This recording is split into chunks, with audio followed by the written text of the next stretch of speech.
Yo, what is up, Cup Check audience? Welcome back to another episode.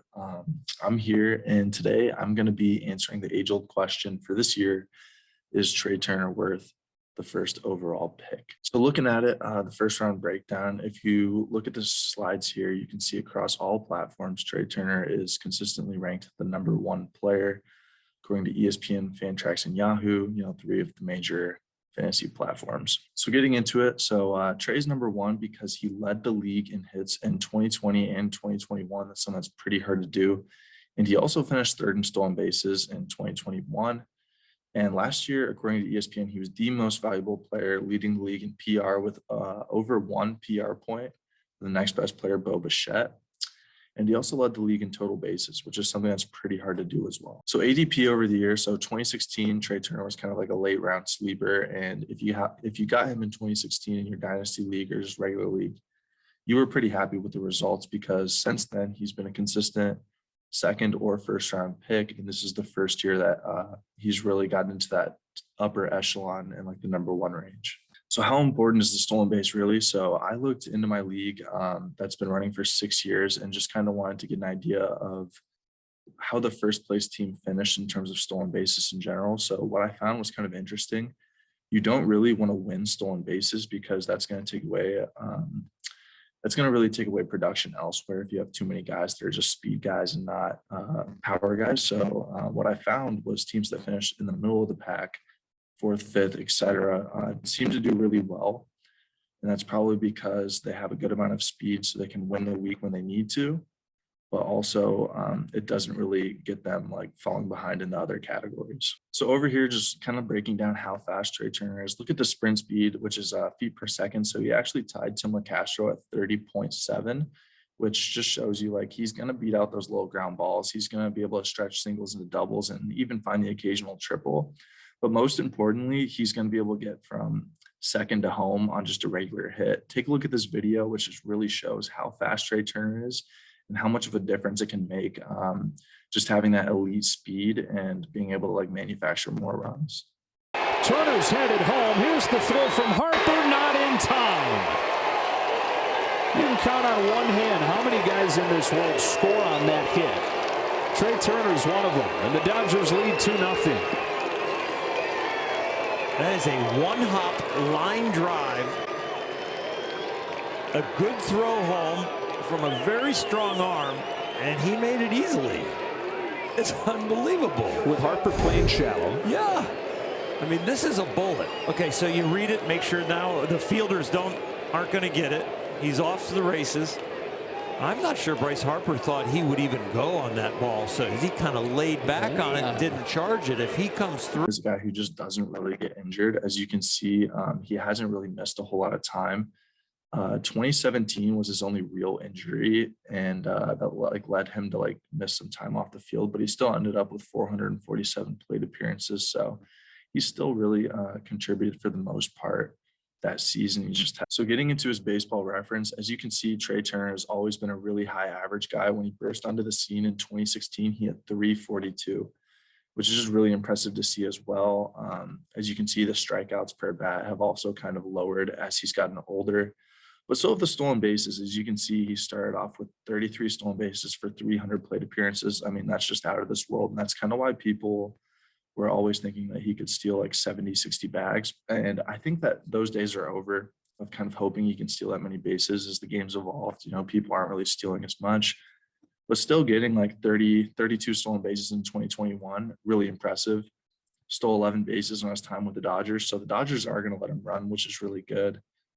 And as you can see, the averages just continue to creep up as well with the on-base percentage.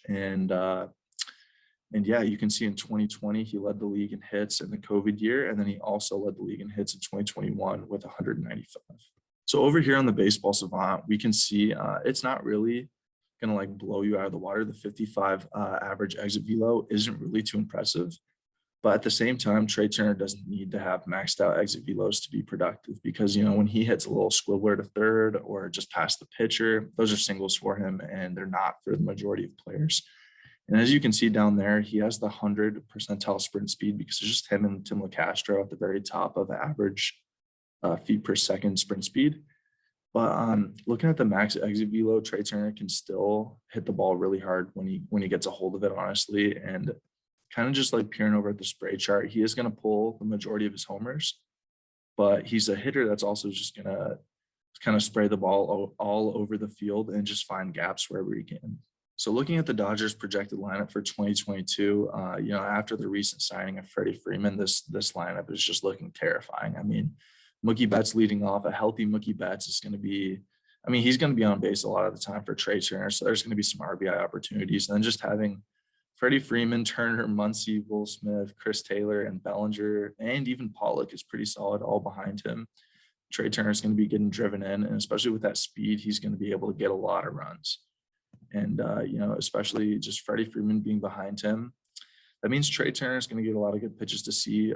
People aren't going to want to walk him in general just because of his speed, but now that Freddie's hitting behind him, they're going to be putting an extra emphasis on not walking Trea Turner, which is just really good for his overall value. And this lineup is just terrifying, and it's just going to lead to a lot of production. So just a little sum up here. I want as many Dodgers players as I can get on my team, because this lineup is just going to generate runs. It might honestly be the best lineup of all time. We'll have to see how it plays out. So looking at the pros and cons to why you should draft Trea Turner number 1 overall. He is the highest average player. He's really a safe bet to hit over 300, maybe even higher. And just having that player who can get on base all the time is really helpful in your fantasy team. He also leads the league in hits, which is just going to lead to a lot of stolen base and run opportunities, which is something you want out of one of your top picks. And he's also likely to lead the league in stolen bases this year as Starlin Marte and Whit Merrifield are continuing to age. Trea Turner is just hitting his prime, and there's just a really good chance he's going to lead the league in stolen bases this year. He's also 12th highest in on-base percentage, which is something that's kind of shocking because you don't think of Trea Turner as a guy who walks a lot, and he really doesn't. But he makes up that high on-base percentage just because he gets on base. He gets hit by pitch, he gets base hits, and he finds the occasional walk as well. So, number 5, also the Dodgers lineup. I had question mark on Freeman because I made this before Freddie Freeman signed. But yeah, so now that Freddie Freeman's there, that lineup is just going to be terrifying, and it's really going to help Trea Turner's value as well. And the other most important thing that we didn't really get into this video up until this point is the second base eligibility. This is huge because kind of just having that advantage of having a top tier player that you can slot in at second or short is huge. It's going to be really good for your day-to-day matchups when you need to move people around due to who's playing, who's not. And there's just so many strong shortstops, and there's not a lot of strong second basemen. So just kind of getting that advantage at second base is definitely huge. So the cons, he doesn't quite have the ceiling that Acuna and Soto have. Those players can really just take off and do crazy things, but at the same time, there's a lot of injury concerns around Acuna, and Soto just, as great as he is, he hasn't really shown the massive power to really justify taking him number 1 overall. It's nice to have that on-base percentage, but he's a guy that's not going to hit 40 home runs most likely, and he's not going to steal bases. So that's why I think Trea Turner kind of edges him out for the number 1 pick in your standard 5x5 category league. So the only other alarming thing is Vlad Jr. actually had 20 more homers than Trea Turner last year. That's just a lot of fantasy production. So I can't really tell you not to pick Vlad over Turner just if you're really chasing home runs. But like I said, Vlad's not going to get you the stolen bases that Turner will, and there's a good chance he won't get the same average that he did last year. It's probably going to regress a little bit. So I do think Trea Turner barely edges out Vlad, but that's something you're going to have to think about a lot on draft day. And the last con is he doesn't walk nearly as much, but like I said, he really makes up for it just by getting the little base hits where he can. And so, overall, I think Trea Turner is a really good investment for your first overall pick. If you're able to get him, great.